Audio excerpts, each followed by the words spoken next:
de paz que ao despertar de um novo homem nos induz.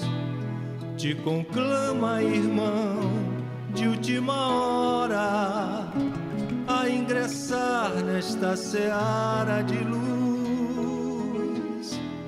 Te conclama, irmão, de última hora, é agora. Boa noite a todos. Bem com vocês? Hoje quase que a chuva não deixa a gente vir, né? Muito bem. Tema árduo. Tema que mexe com a gente, né? Aliás, quando a gente é convidado para fazer um estudo, e a gente faz isso há mais de 20 anos, os primeiros a serem beneficiados somos nós, porque vamos estudar, né?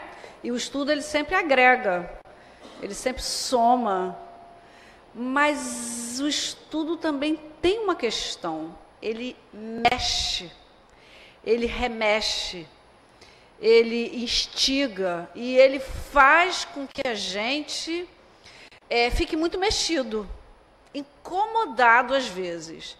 Bom, eu estou sempre incomodada com alguma coisa. Aliás, eu sou, como eu digo sempre, eu sou um ser em construção. E é muito bom ser um ser em construção.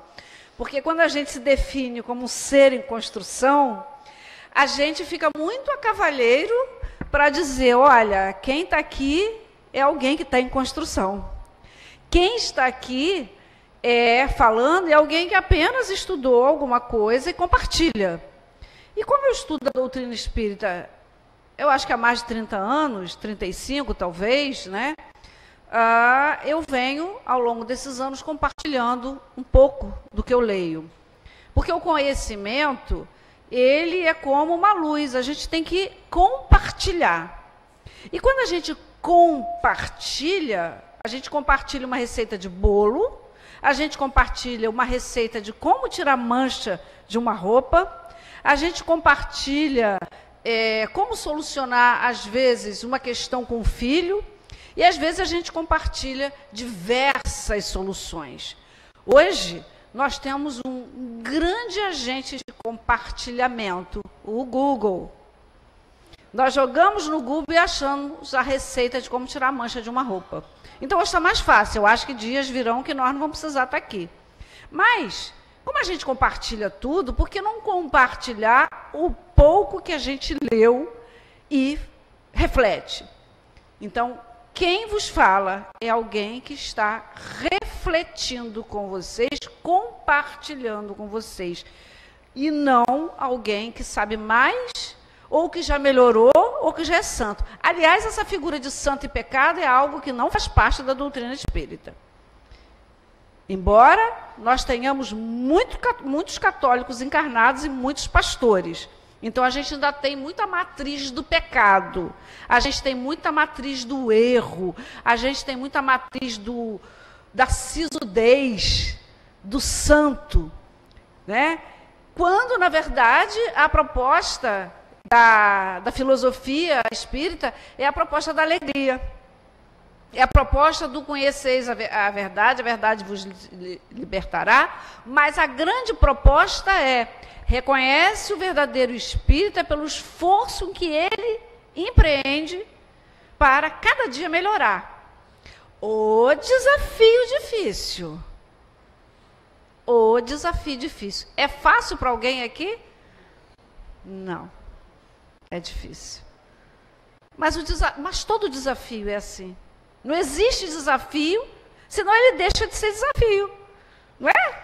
É aquela ida e vinda. É assim na vida profissional, que temos que enfrentar. É assim na vida familiar, que temos que viver e compartilhar.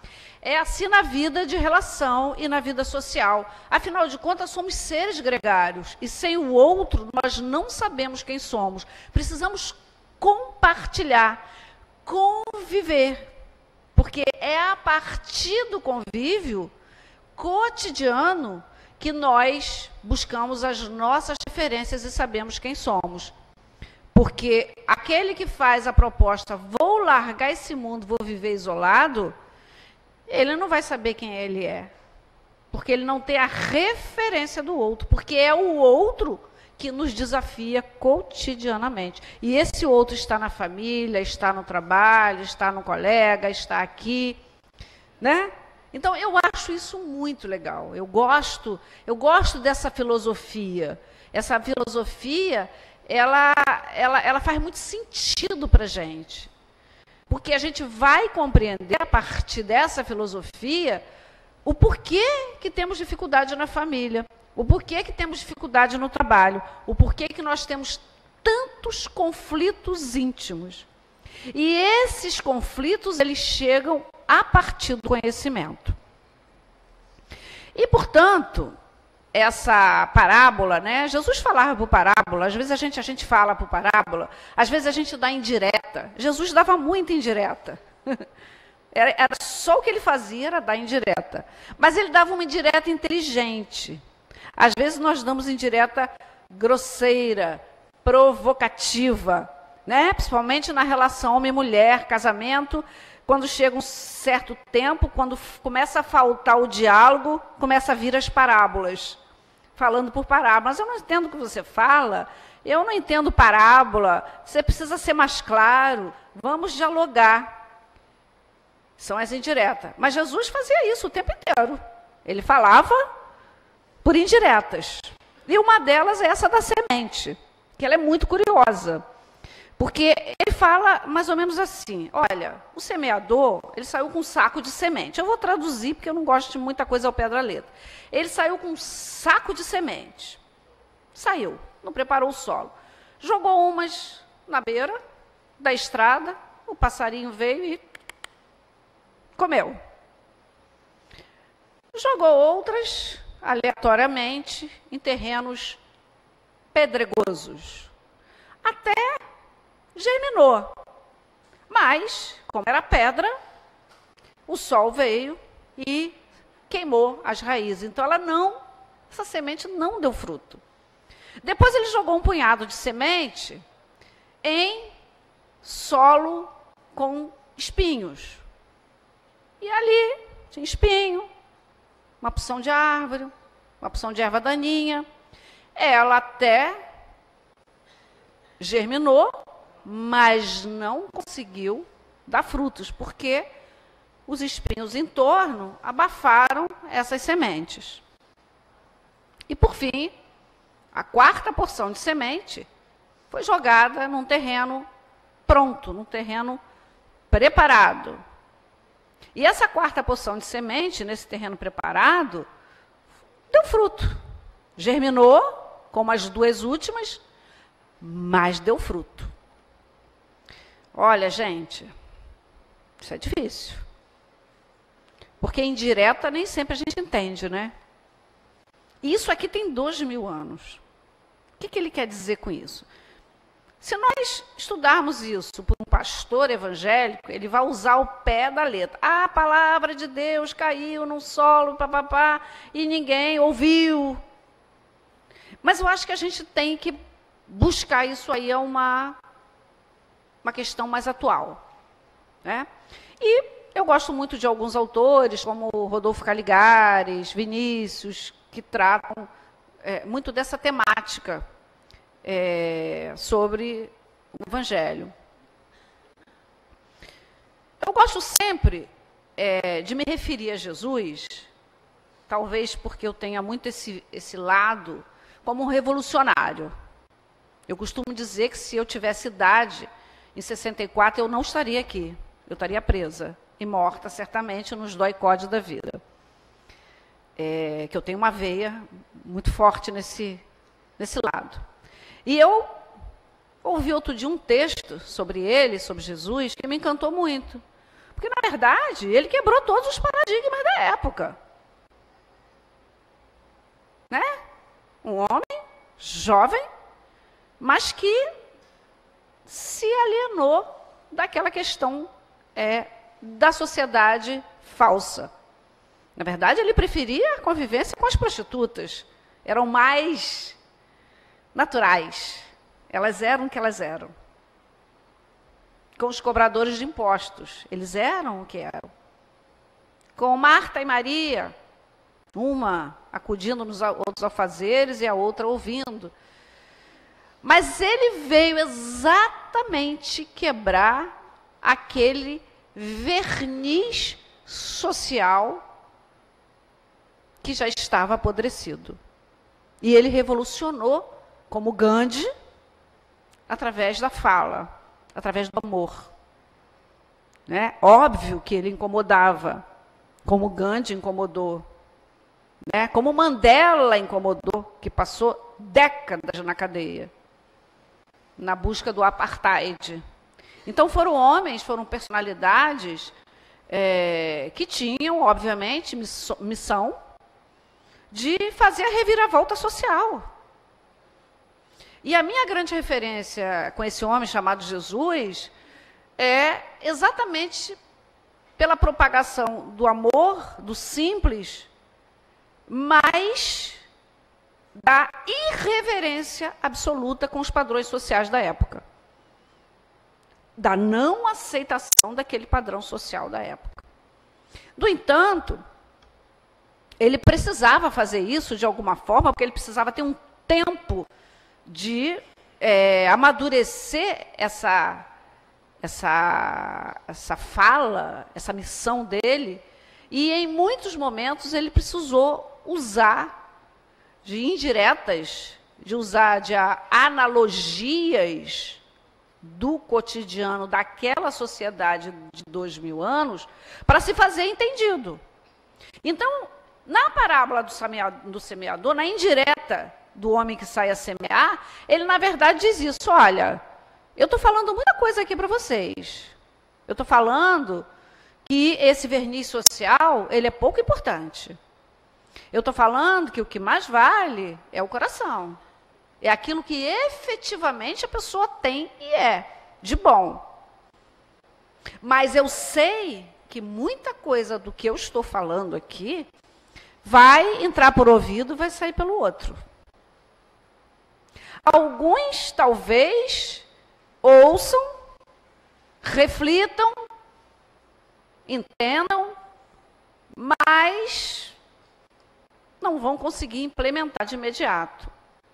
E outros vão refletir, vão implementar, mas vão ter dificuldade de seguir adiante. Ah, mas alguns outros não, vão conseguir vencer as vicissitudes da grande mudança. Então, portanto, nessa primeira referência daquela semente que cai e os pássaros comem, a gente pode situar, a partir dos autores lidos, que, na verdade, são as pessoas, vamos trazer para o nosso tempo atual, com o coração recrudescido no mal. Entra por aqui, sai por aqui. Amor, bondade, generosidade, gentileza gera gentileza? Não. Nada disso. É a ferro e fogo. É olho por olho, dente por dente. Aliás, nós estamos vivendo um momento bastante delicado da nossa sociedade. Isso se deve, pelo viés da explicação espírita, pelo fato de que estamos passando por uma transição. Nós estamos passando por uma transição, isso é fato. E aí tem aquele ditado: não se faz omelete sem quebrar os ovos. Nós não operamos uma mudança na questão social e moral e ética sem que esse lixo venha toda à tona. Então, quando a gente diz assim, meu Deus, o mundo está de perna para cima, principalmente os mais idosos. Meu pai, então, diz isso. Toda vez ele diz isso. Não tem mais para onde piorar, não. Não, realmente não tem. Porque precisa que chegue ao fundo do poço para que a solução chegue. Então, nós estamos vivendo um momento da nossa sociedade mundial e brasileira de proporções jamais vistas. Vírgula. Porque temos redes sociais que nos permitem saber de tudo em tempo real. Porque em décadas anteriores, a corrupção também existia. Né? Desrespeito pela saúde, pela educação, também existiam. Mas hoje a gente sabe. A mídia põe à nossa vista o tempo inteiro. Né? Eu ontem, antes de sair para dar aula, eu estava vendo naquele Bom Dia Rio, isso é uma coisa que nos chama muita atenção pelo lado profissional, é uma fila imensa para 500 vagas, não sei quem de vocês viu, 500 vagas para um supermercado no Rio, na Baixada Fluminense. E na fila já tinham distribuído 1.500 senhas para a vaga nos diversos setores do supermercado. E tinha pessoas ali que estavam desde 3 horas da manhã na fila. E tinham pessoas ali que estavam desempregadas há 2 anos, há 1 ano. Teve até um depoimento bastante emocionado de uma moça jovem, dizendo que a filha tinha feito aniversário no dia anterior, ela não tinha 10 reais para comprar os ingredientes para fazer um bolinho caseiro. Vocês viram isso? Provavelmente, o homem que se assemelha a essa semente da terra e do espinho, isso é indiferente. Porque nós vivemos uma era de indiferença social. Eu, particularmente, me assusto com a minha indiferença muitas vezes. Porque em 200 metros de caminhada, aqui no centro de Cabo Frio, quando aqui estamos, tem um pedindo dinheiro para comprar remédio, o outro na frente para comprar comida para o filho, o outro na frente numa condição física de deficiência, de limitação, e a gente não sabe o que fazer. Dou dinheiro para todo mundo, dou dinheiro para a criança, não é? No Rio de Janeiro, então, no centro, quando a gente entra em algum estabelecimento para comer, para tomar um café, puxam a gente pela camisa. Não é que isso não nos toca. Mas nós nos acostumamos. Porque é óbvio que esse avanço da mendicância, ele cresceu muito, ele avançou muito. Há 40 anos, há 30 anos, principalmente em cidade pequena, não existia tanto. Hoje, por diversos aspectos, diversos fatores, eles são muito fortes. Então, a gente fica sempre naquela questão assim, meu Deus, eu sou espírita, eu sou evangélico, eu sou católico, como eu lido com essa situação? Não sei. Cada instante vai definir como a gente lida com essa situação. O fato é que essa situação, ela tem que nos incomodar de alguma forma. Ela tem que nos incomodar pelo aspecto social, lamentavelmente, com muita gente na rua, e ela tem que nos incomodar por quando a gente não sabe o que faz. O que eu faço? Dou? Não dou? Dou dinheiro? Não dou dinheiro? Dou toda hora? Não dou toda hora? Eu já ando com dinheirinho ali no coisa do meu carro. Normalmente no sinal tem sempre ali várias moedinhas de R$1, nota de 2, e eu dou. Mas é um conflito. É um conflito. Vocês sabem por que a gente tem esse conflito?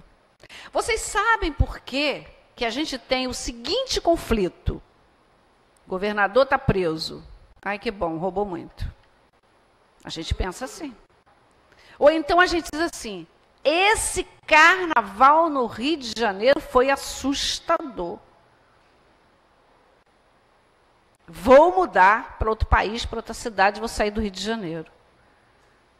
Mas, por outro lado, é uma cidade linda, encantadora. Por que a gente tem esse conflito? O conflito da crítica? Por que a gente tem um conflito da incomodação? Por que a gente tem um conflito de identidade? Porque nós somos seres em construção. Porque quando nós pairamos no comodismo do conhecimento, no comodismo social, que nada nos incomoda, a gente não está se movimentando.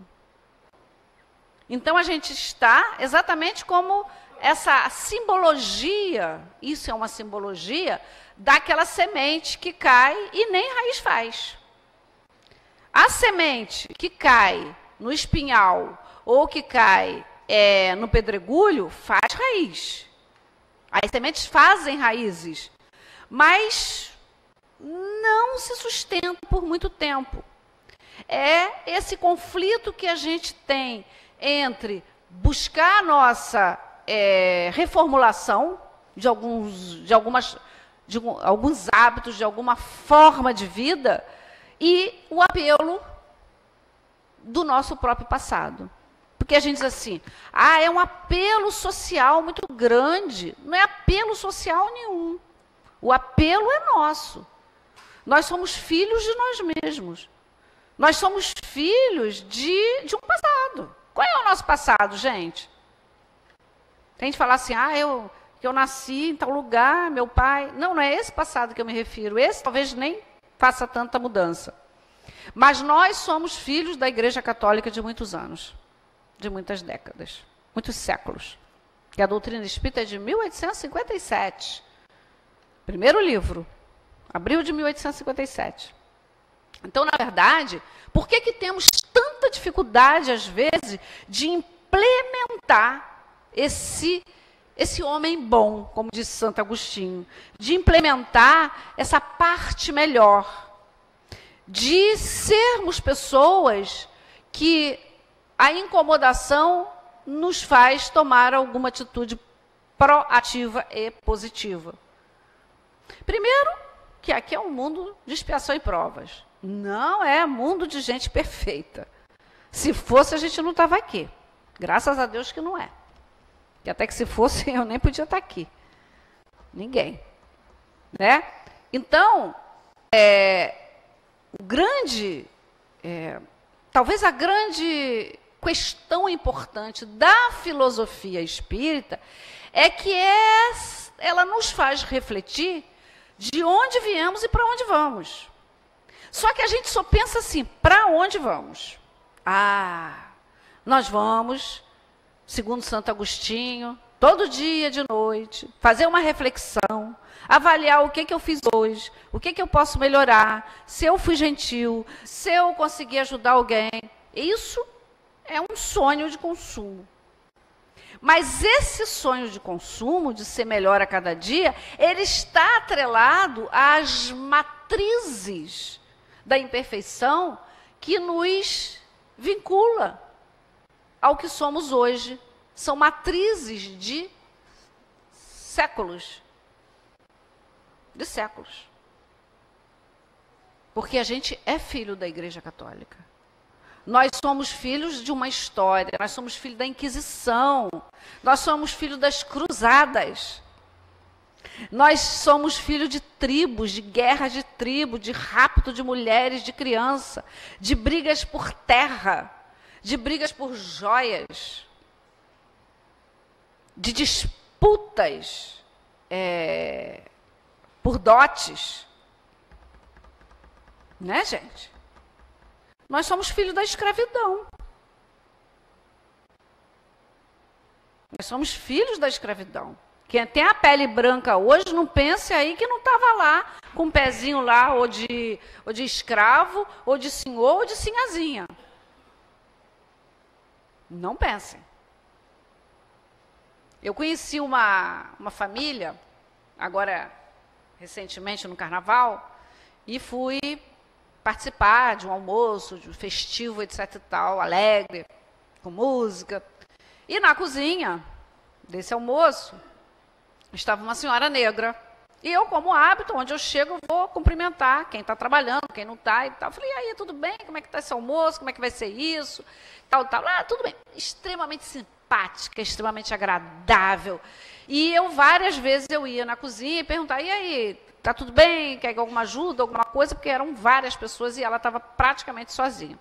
Aí depois a dona da casa veio, eu falei assim, poxa, mas que pessoa simpática ela. Que pessoa agradável, nossa, você tem uma sorte danada. E ela me disse assim, olha, você sabe que ela mora a 30 quilômetros daqui. E você sabe que ela está comigo há mais de 20 anos. A dona da casa é loura. E que quando ela veio trabalhar comigo, ela me chamava de Sinhozinha Silvia. Sinhazinha. Sinhazinha. Ela é... Essa moça trabalhadora, ela tem mais ou menos 10 anos a mais do que a dona da casa. E que ela chamava ela de Sinhazinha. Sinhazinha Silvia. Por quê? Sinhazinha Silvia.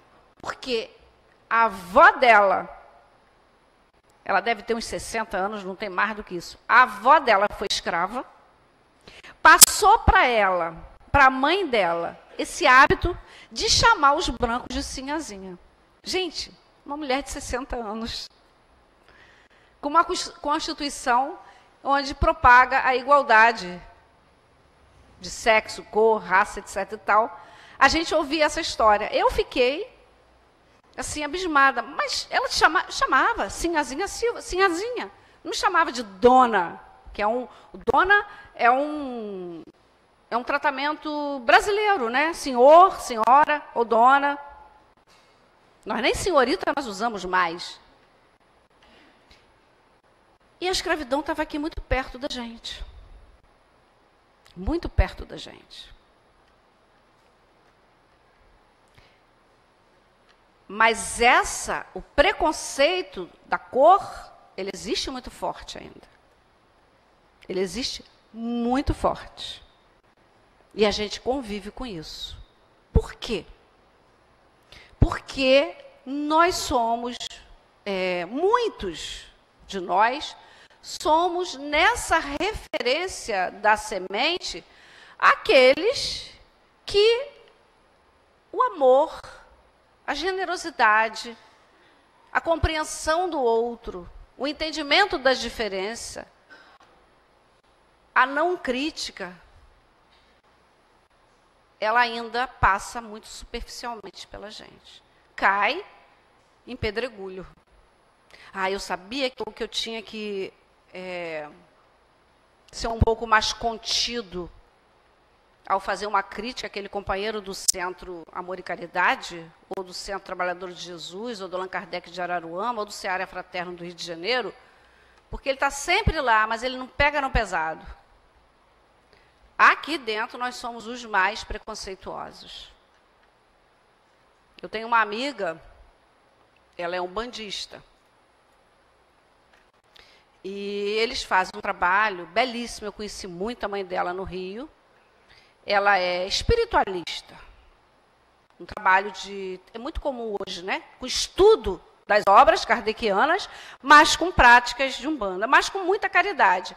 E eles têm um trabalho, eu não vou dizer o nome, de uma creche no Rio de Janeiro, chamada Santa Clara. Posso falar o nome? Santa Clara, Laranjeira. É um trabalho que atende quase 200 crianças, através desse movimento espiritualista, com um pouco de Umbanda, com um pouco de estudo, né? que é muito comum em algumas casas. E uma vez eu fui na casa dela fazer uma visita ao pai dela, que já estava beirando aos 100 anos. E ela me entregou o jornalzinho dessa casa. E nós começamos a conversar. Ela estava um pouco aborrecida, não era comigo, mas sobrou para mim. E ela estava me dizendo o seguinte, olha, nós estamos fazendo um trabalho, esse trabalho é árduo, minha mãe acabou de desencarnar e eu que estou segurando esse trabalho. São muitas crianças que a gente atende, então eles fazem bazar, os melhores bazares. Ela falou assim, mas você sabe qual o problema que a gente mais enfrenta? A nossa casa não são os protestantes, são os espíritas. são os espíritas. Eu falei, mas por quê? Porque acham que esse é um trabalho de segunda categoria. É um trabalho de menor importância. E aí, eu fico pensando que não é porque nós temos o rótulo de espíritas, não é porque estudamos a doutrina espírita há 10 anos, 20 anos, 30 anos, porque não é isso que nos faz aquela semente que caiu em terra fértil. Porque a terra fértil, a semente em terra fértil não precisa de rótulo religioso. Nós precisamos de rótulo religioso, nós precisamos do trabalho, porque é ele que nos faz isso. Hoje eu comentava lá no meu trabalho, a Cristina trabalha com a gente lá no escritório, falou assim, olha, hoje eu estou num dia complicado, o dia foi tumultuado, complicado, mas enfim, vamos aceitar o desafio de falar. Porque quando a gente não está bem, a gente pensa assim, o que vai sair quando eu não estou bem? Né? Não pode sair coisa boa se eu não estou bem, mas a gente aqui é mero instrumento aí, né, da espiritualidade. Então nós somos trabalhadores, braçais, que precisamos desse trabalho, precisamos daquele trabalho, aquele trabalho lá de fora. Porque, de fato, é essa proposta dessa parábola.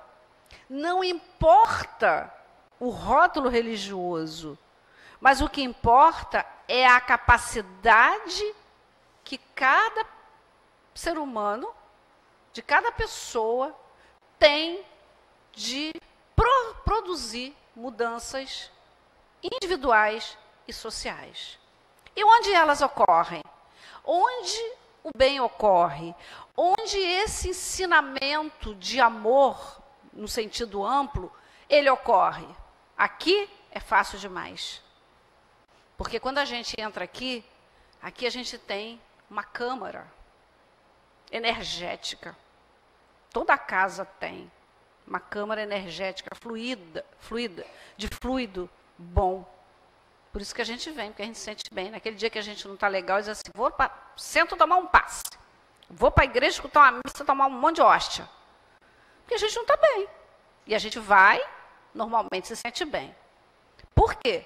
Há toda uma casa, além dessa física aqui, espiritual, fluídica. Por que muitas vezes a gente se sente muito bem numa praia, numa mata, pela energia que esse ambiente nos envolve. Aqui também é assim. Então, às vezes é muito fácil aqui, não, eu vou para lá que eu vou dar passe. Vou para lá porque eu vou participar do jantar fraterno, do almoço, da evangelização. Ótimo, a gente precisa disso.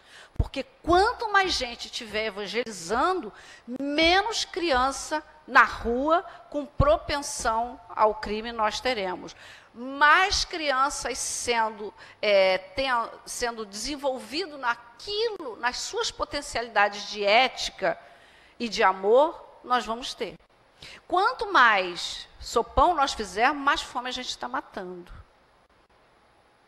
Né? Quanto mais debate desse nós fizermos, mais a gente vai abrindo os nossos canais. Opa, é meio por aí, é meio por aqui, eu acho que é meio por aí, eu não concordo com ela.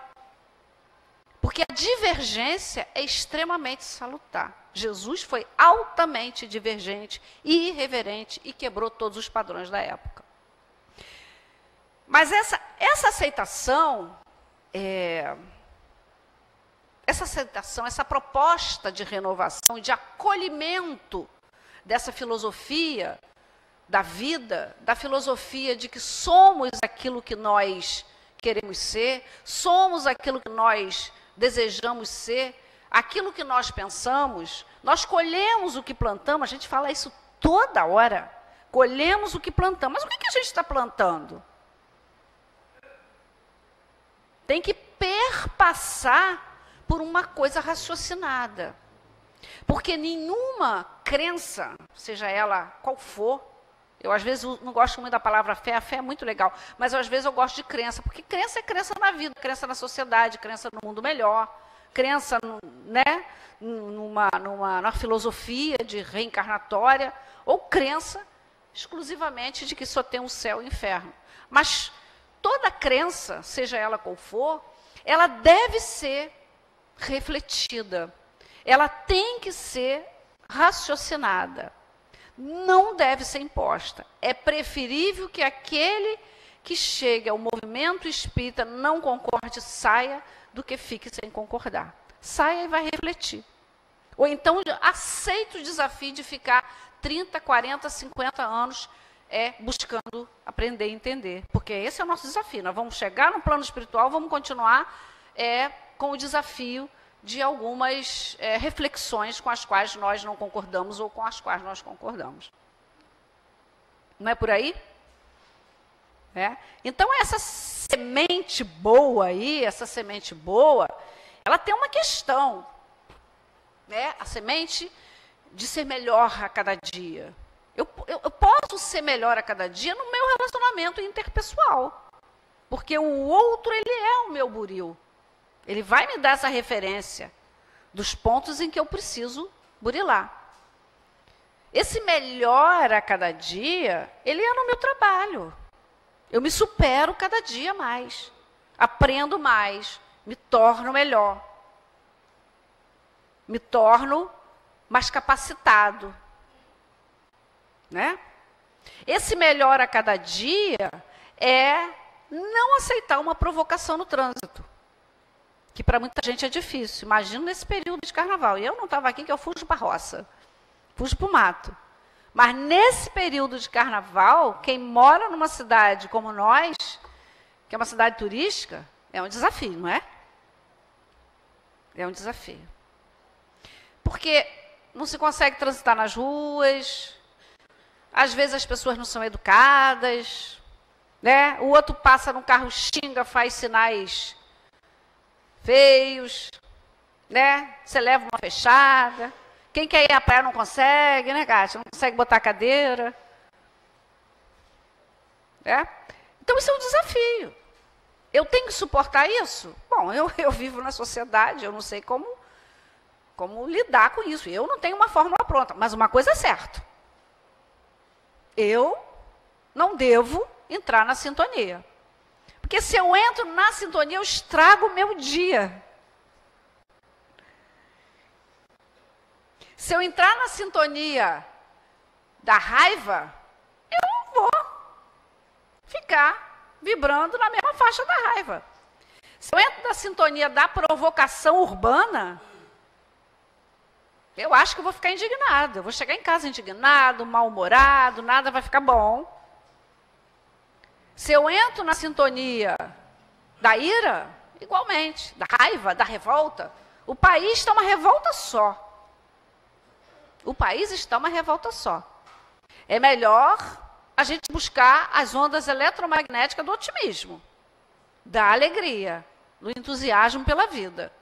Porque é muito fácil entrar nessa zona cinzenta da revolta, do desconforto, do vou embora para Portugal, vou embora para o Canadá, vou embora para os Estados Unidos, vou embora...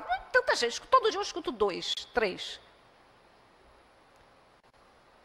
Olha, isso é complicado, hein? Mas, ser essa pessoa melhor, requer uma coisa chamada perseverança.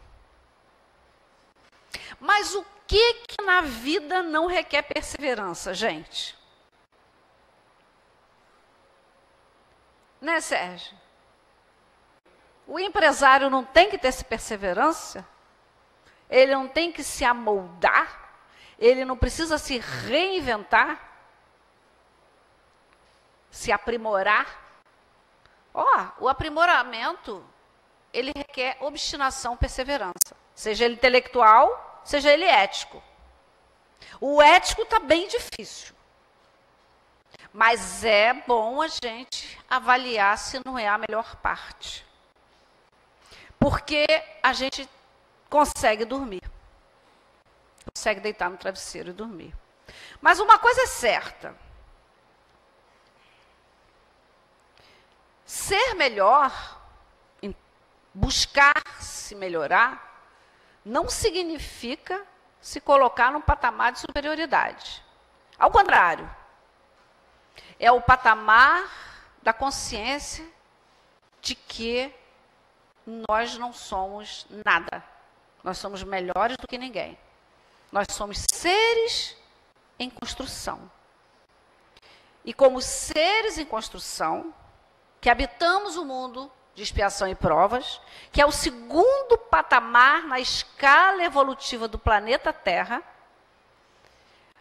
e que tem como característica a preponderância do mal sobre o bem. Olha, isso é ciência, eu não inventei isso. Está lá no Livro dos Espíritos, na evolução dos mundos, na categoria dos mundos. Então, ele diz assim, olha, o planeta Terra já saiu lá do homem das cavernas, mundo primitivo. Era a lei da força. Já entrou há muito tempo no mundo de expiação e provas. Por isso que nós vivemos tanta dureza, tanta tribulação. Vai passar, já estamos vivendo a transição para o mundo de regeneração, onde as dores, as questões ainda existem, mas vai ser o bem já sobrepondo o mal. Depois os mundos felizes e os mundos celestes. Então, se nós entendermos essa premissa, não fica difícil a gente compreender por que tanta coisa está acontecendo. Por que tanta violência urbana? Por que tanta disputa de poder entre o morro, a polícia e a milícia? Por que tanta violência social? Por que tanta corrupção na política? Porque nós somos parte integrante de tudo isso. Então, compreender isso, não sei se nos dá algum conforto, mas pelo menos não nos deixa enlouquecido com aquela frase, esse mundo está perdido, não tem jeito. Porque aí nós vamos viver revoltado. Vamos ser pessoas revoltadas, tristes, pessoas desanimadas, indiferentes pela dor alheia. Vamos ser pessoas maldosas, críticas, que não tem coisa pior do que isso. Já pensou se todo mundo gostasse do amarelo, do azul, do vermelho, do carro branco? As pessoas são diferentes. E temos que respeitar as diferenças. Temos que respeitar o limite do outro. Todo tipo de diferença. De cor, de gênero, de classe, de forma de agir. Então, dentro do movimento espírita, voltando a essa minha amiga, de fato há uma crítica muito grande. Nós nos achamos muitas vezes melhores. Mas estamos muito longe disso. Nós estamos engatinhando nesse conhecimento. Nós estamos dando os primeiros passos em saber que existe Deus, que existe a pluralidade dos mundos habitados, que existe a sobrevivência da alma e que essa alma se comunica. Nós já sabemos isso. Pluralidade dos mundos, pluralidade das existências, a existência de Deus, a comunicabilidade com os espíritos. Isso a gente já sabe. Mas isso não nos torna melhores. Isso é o beabá para a gente começar a fazer as outras operações. E essas outras operações, ela requer esforço. E o esforço, ele é cotidiano, porque quanto mais a gente avança, mais a gente tem o desafio de ser puxado para trás. Ah, não, isso dá muito trabalho, não quero não. Ah, eu não quero, isso dá muito trabalho. Ah, eu não quero não, vou ficar em casa quieto. Então, o desafio maior é quando a gente quer avançar. É qual o estudante que quer passar um concurso. Ele vai tentar a primeira, ele vai tentar a segunda, e ele vai, em algum momento, querer desanimar, porque diz, mas eu não estou passando. Mas claro. E eu costumo dizer, estude até passar. Não estude para passar, estude até passar. Porque um momento vai passar. Se não vai passar nesse, vai passar no outro. Mas aí é que está o grande desafio. Ah, não passei, vou desanimar. Não, esse processo de estudo, ele é um processo que assemelha-se ao nosso caminhar. Nós vamos agregando valores, mudanças, vamos nos reinventando, vamos nos autoavaliando, nos autoconhecendo. Vamos errando ali, caindo aqui, melhorando andando na frente, porque o que já é melhor em mim pode não ser nela. Como eu disse, nós somos filhos de muitos séculos de erros. E estamos agora buscando, principalmente com as obras de Joana de Anjos, que nos propõe o autoconhecimento, nos reatarmos com o nosso ego, com o nosso self. Estamos tentando buscar essa compreensão. Então, a proposta dessa parábola é exatamente perceber o seguinte: claro que essa filosofia de amor, a filosofia de que somos o que queremos ser, colhemos o que plantamos, ela para algumas pessoas ela não diz nada, porque estão recrudescidos pelo mal, já que no mundo de expiação e prova o mal sobrepõe. Quantos espíritos estão tendo a última oportunidade nessa encarnação? Principalmente os criminosos renitentes. Não só aqueles baixos não, mas de colarinho branco também. E que provavelmente não vão se reencarnar mais no planeta Terra, que está numa fase de acolher já quem propõe o bem. Né? Então, e outros, ouve, entende, mas é muito difícil avançar. Avança um pouquinho, vai avançando devagar. Mas o importante é não desistir nunca, é avançarmos sempre. E lembrarmos que não é porque somos espírita, espiritualista, católico, evangélico, temos o rótulo da religião que podemos nos dizer melhores do que alguém. Ao contrário. Somos devedores e precisamos, às vezes, do trabalho para nos soerguer, nos sustentarmos. Faz sentido isso? Faz? Faz sentido isso, gente? Que bom que a gente tem trabalho, né? Que trabalho não é só dentro da casa. Muitas vezes, na nossa vida profissional, o médico, o professor, a enfermeira, o trabalhador da limpeza urbana, a doméstica, o fisioterapeuta, o advogado, o juiz, o administrador de empresa, tem um papel fundamental, que é ajudar, propor a ética, propor a compreensão, propor o otimismo, propor a reavaliação do contexto social. Que às vezes a gente chega aqui, como vamos na missa, tomamos a hóstia, assistimos e vamos embora. Ou então vamos ali dando passe. Lá fora a seara é muito maior. Muito maior. Mas às vezes a gente precisa estar aqui para nos fortalecermos. Mas a seara maior é lá fora. O desafio é lá fora. O desafio de sermos essa semente em solo fértil que dê frutos está na nossa casa.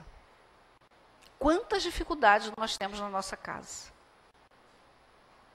Às vezes nem naquele núcleo, marido, filho ou filhos, netos, mas às vezes no núcleo maior. Às vezes é um irmão desafiador, é um pai, é alguém que caiu de paraquedas na nossa família. E no trabalho, então? Quem é funcionário público, então? Que não está recebendo? É um desafio. Na vida social, no trânsito de uma cidade que recebe tanto turista. Então, a seara maior de nosso burilamento é lá fora. Não é aqui, não. Aqui muitas vezes é cômodo. Aliás, é muito cômodo. Porque é bom, porque o ambiente está totalmente energizado por esses fluidos eletromagnéticos dessa calma, dessa paz. Quando estamos aqui, já estamos sendo tratados pelos espíritos nas nossas necessidades físicas, emocionais, espirituais. Então é bom vir aqui. Então a gente vem aqui como um hospital, como uma escola, mas é lá fora que é o nosso maior teste de melhoria, de aprendizado. E não é fácil não. Tem que ter perseverança, tem que ter otimismo. Mas acima de tudo, nós podemos ter e devemos ter uma coisa que a filosofia espírita, sobretudo Chico Xavier, sempre propagou: a alegria. Temos que tirar a beca da sisudez que durante muito tempo aprendemos na Igreja Católica. Do pecado do rir, do pecado de ser alegre, do pecado de ser feliz. Nada disso. Não há pecado, nem culpa, nem erro.